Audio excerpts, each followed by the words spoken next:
tua família, volta pra ela. Tua família te ama e te espera, para o teu lado sempre estar. Tua família, volta pra ela. Tua família te ama e te espera, para o teu lado sempre estar. Tua família.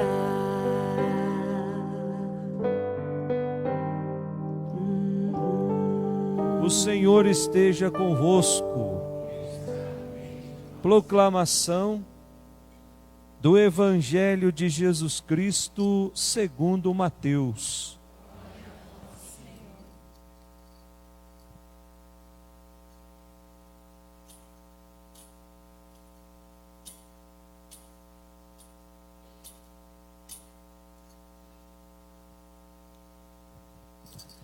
Depois que os magos partiram, o anjo do Senhor apareceu em sonho a José e lhe disse: levanta-te, pega o menino e sua mãe e foge para o Egito.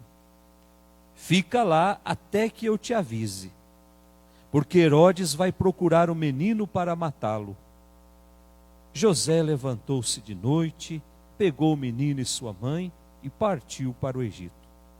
Ali ficou até a morte de Herodes, para se cumprir o que o Senhor havia dito pelo profeta: do Egito chamei o meu filho.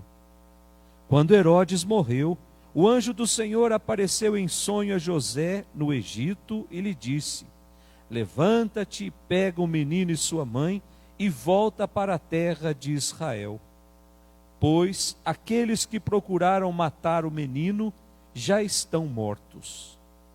José levantou-se, pegou o menino e sua mãe e entrou na terra de Israel. Mas quando soube que Arquelau reinava na Judeia, no lugar de seu pai Herodes, teve medo de ir para lá. Por isso, depois de receber um aviso em sonho, José retirou-se para a região da Galileia e foi morar numa cidade chamada Nazaré.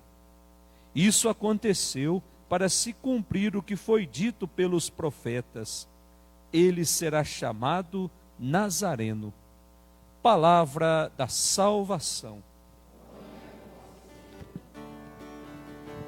Felizes os que temem o Senhor e trilham seus caminhos.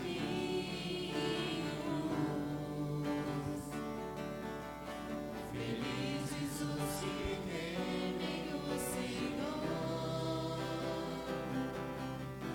e trilham seus caminhos. Podemos sentar. Caríssimos irmãos, nesse final de semana, as leituras que nós ouvimos nos apresentam algo de fundamental para se construir uma família cristã. E não é outra coisa senão o amor a Deus e, consequentemente, o amor para com os membros da família. A primeira leitura que nós ouvimos, tirada do livro do Eclesiástico, o capítulo 3, esse livro foi escrito mais ou menos 200 anos antes de Cristo. Numa época em que nós já estudamos aqui ao longo desse ano, numa época em que estavam tentando colocar uma outra forma de pensar na cabeça do povo. Numa época em que estavam fazendo o povo abandonar a sua cultura, as suas tradições, as suas raízes, a sua religião e abraçar uma nova proposta. É aquele período da história que nós estudamos lá no colégio, que se chamava ou que se chama helenismo. O que foi o helenismo senão uma tentativa de colocar a cultura grega para todo mundo? Dizendo assim, ela é melhor do que todas. Então abandone esse pouquinho que você tem apego aí nas tradições da sua família e abrace essa nova proposta. E aí o profeta vem dizer que, olha, nós não podemos fazer isso. A nossa cultura não deixa em nada a desejar a cultura grega. A cultura grega é uma cultura, mas a nossa, nós temos as nossas raízes, nós temos as nossas tradições. E uma dessas raízes, uma dessas tradições é o amor dentro da família. É por isso que o texto da primeira leitura de hoje fala da relação entre os pais e os filhos. E a palavra que mais aparece nessa primeira leitura, nós podemos constatar aí, é a palavra honrar. Ou seja, dar glória, reconhecer a importância dos pais como instrumento que nos leva até Deus. E quando nós reconhecemos isso nós nos tornamos gratos. E gratidão leva à prática do amor e da misericórdia. Gratidão faz com que eu reconheça tudo que Ele fez por mim e agora está na hora de retribuir. E aí o autor vem dizer, precisa amar os pais na velhice. Precisa não desprezar os pais, não abandonar, assistir materialmente. Isso é uma forma de manter os valores. E aí a primeira leitura diz lá no finalzinho, e a recompensa para tudo isso é o perdão dos pecados e a vida longa. Talvez essa vida longa que o autor está querendo dizer, é essa que começa aqui e vai até o céu. Não é uma vida cronológica que nós vamos viver nessa terra. Até porque muitos pais morrem primeiro do que muitos filhos morrem primeiro do que os pais. Mas é essa vida junto de Deus. A gratidão por tudo que o meu pai me fez, a gratidão por tudo que eu vivi dentro da família, me faz alcançar essa vida longa, essa vida feliz, o perdão dos pecados. A nossa segunda leitura é a carta de São Paulo aos Colossenses, o capítulo 3. Essa segunda leitura, ela foi escrita já no ano 65, 68 depois de Cristo. E Paulo, quando escreve aos Colossenses, Colossenses é o nome do povo que vivia em Colosso, que era uma cidade muito importante. E quando Paulo escreve, Paulo já está preso. E ele escreve porque da prisão ele recebeu notícias que não eram nada animadoras com relação à vida da comunidade. Havia dentro da comunidade uma tendência de misturar doutrinas. Ou seja, a gente faz um pouquinho de cada coisa e está tudo bom. Acontece muito isso no nosso meio hoje. A gente não se contenta em ser só católico. Às vezes a gente dá uma olhadinha lá no horóscopo, às vezes a gente quer saber qual é o que tem no futuro para nós. Às vezes a gente quer consultar os antepassados. E isso estava acontecendo dentro da comunidade de Colosso. E Paulo fica muito preocupado, porque se isso vai acontecendo com muita frequência, chega uma hora que nós não sabemos mais para onde correr. Se nós não tivermos firmes, a minha meta é essa, a minha meta é Cristo. Então eu preciso fazer tudo por Cristo. Eu não preciso ficar costurando coisas.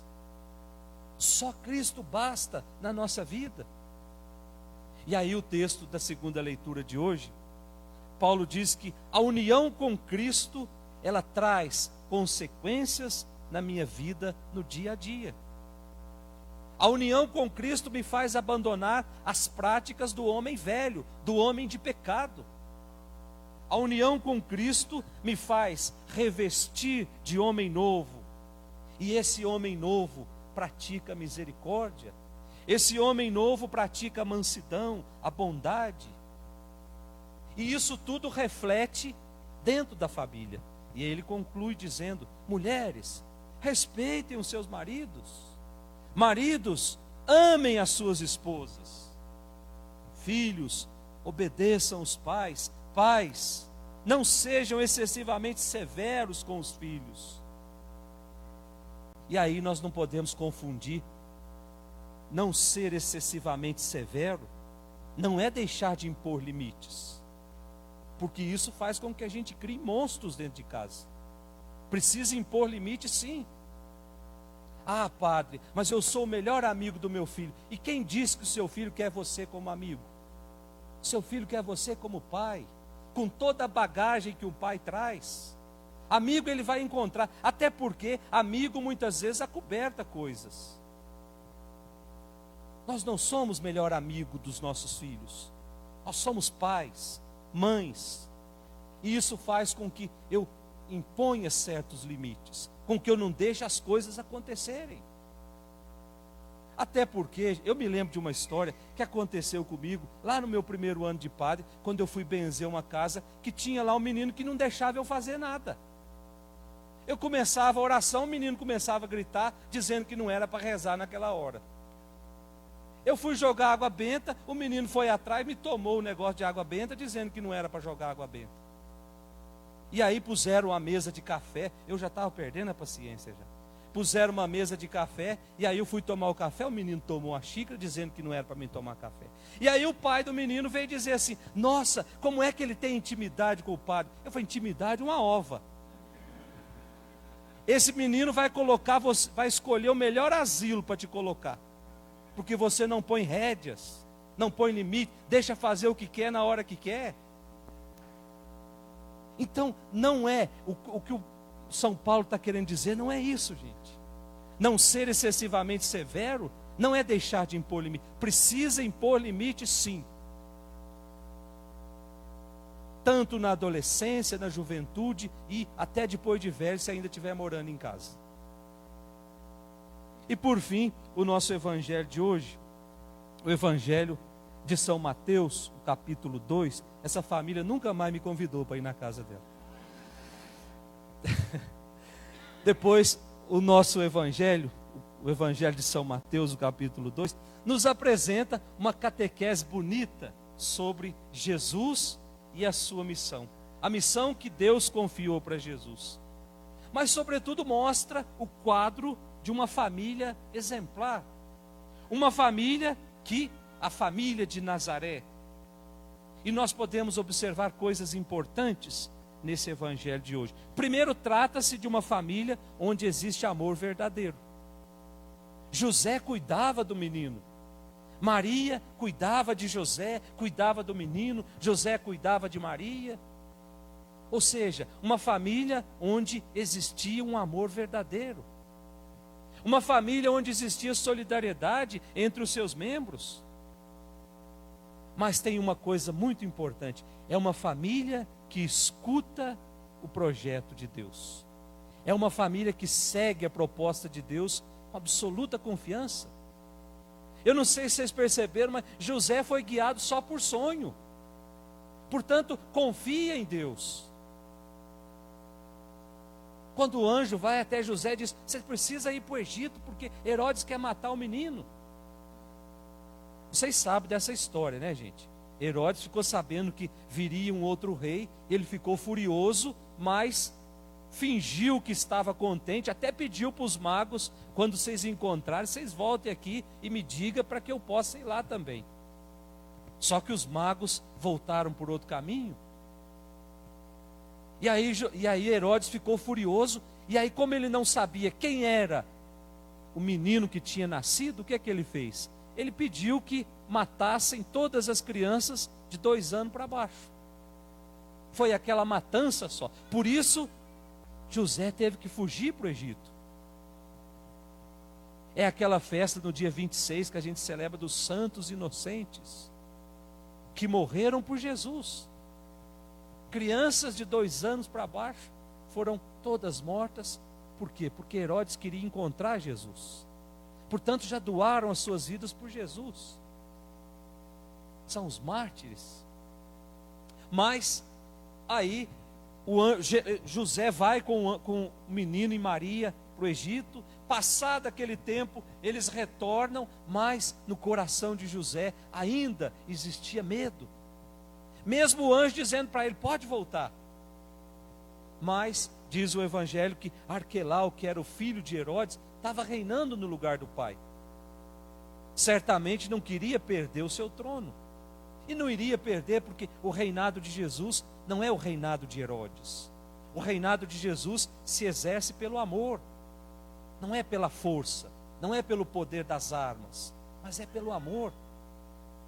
E aí continua dizendo que a família obedecia em tudo ao projeto de Deus. Não discutia, não refutava, mas cumpria à risca os desígnios de Deus. Foi por isso que o menino foi salvo, porque cumpriu às riscas, à risca, o projeto de Deus. Portanto, meus irmãos, nesse domingo, no dia do Natal, nós éramos convidados a olhar lá no presépio, e lá no presépio ficar olhando a imagem do menino Jesus. Aquele foi o presente que Deus nos deu na noite do Natal. Hoje nós somos convidados a olhar de novo lá para o presépio. E agora não contemplar só o menino Jesus, mas contemplar Jesus, Maria e José. A cena do nascimento de Jesus, a Sagrada Família. Que bonito, gente. Deus entra na nossa história através de uma família. Portanto, ao ter a sua família entre nós, Jesus está querendo dizer para cada um de nós que família é sagrada. É na família que nós vivemos a primeira e fundamental experiência de amar e de ser amado. Portanto, a família, ela é um grande tesouro de Deus. Família é comunhão de pessoas. Família é escola de amor, é transmissão de fé, é o espaço onde todas as idades se encontram, se entendem. Família é instituição divina, foi o próprio Deus que a inventou. Por isso precisa ser defendida, por isso precisa ser valorizada. Que o Espírito Santo nos ensine e nos explique todas essas palavras. Em nome do Pai, do Filho e do Espírito Santo.